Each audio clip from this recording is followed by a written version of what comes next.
hello to the both of you. How are you today? Thank you. Canada, Good. where are you in Canada? I'm in Toronto and it's beautiful weather here finally. Excellent. Congratulations.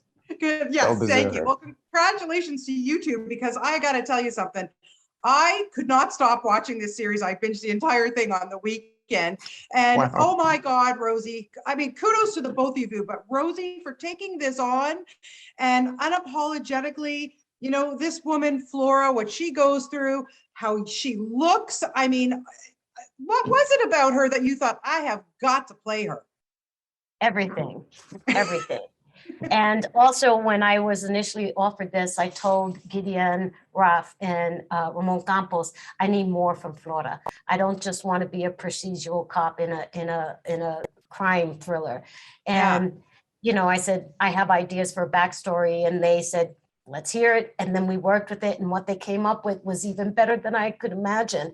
And I was totally up for the challenge. Even when Gideon told me I was going to play my younger self, I was like, you're insane, but that was another challenge. And then speaking Spanish fluently was another challenge. And also what I really liked with Gideon, when we were talking about Florida 20 years later, I said, Gideon, what would you think about if I don't really wear makeup, and if I do, it's to make myself look worse? And he goes, you're a dream. I said, let's let it go. I'm not playing myself. I'm playing this woman, and I want to go all the way down the line with it.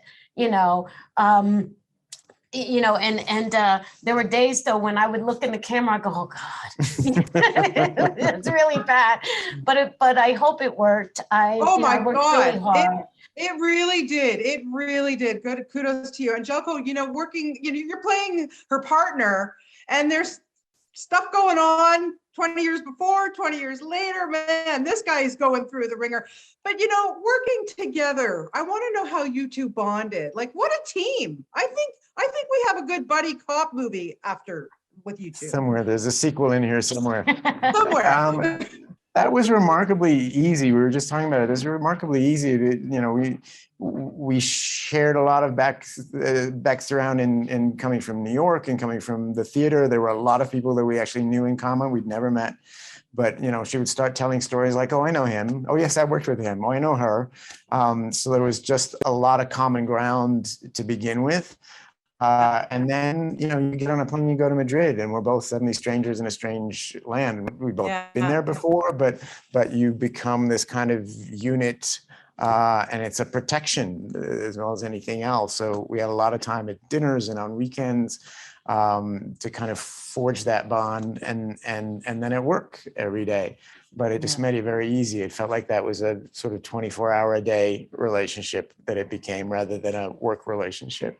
That said, I would have to say a lot of times you do have that initial connection, but once you go on set, it could play out tricky, and it didn't with us. It was very easy working with him. We just fell right in step in regards to our characters. And this man is so supportive and just wonderful to work with. I've been lucky in my career, but I've also been unlucky. And this was a gem. I have to tell you, this was a gem.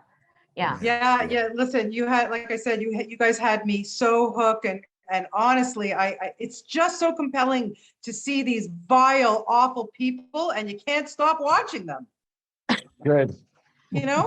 Like seriously, what is that? That's the best compliment. What does that say about me? I don't know. I got to think about it. But anyways, guys, thank you for your time. You're terrific. And Rosie, love watching you in The Flight Attendant too. Another crazy, wacky character. But you guys are fantastic in this. Thank you for your time. Appreciate it. Thank you so much.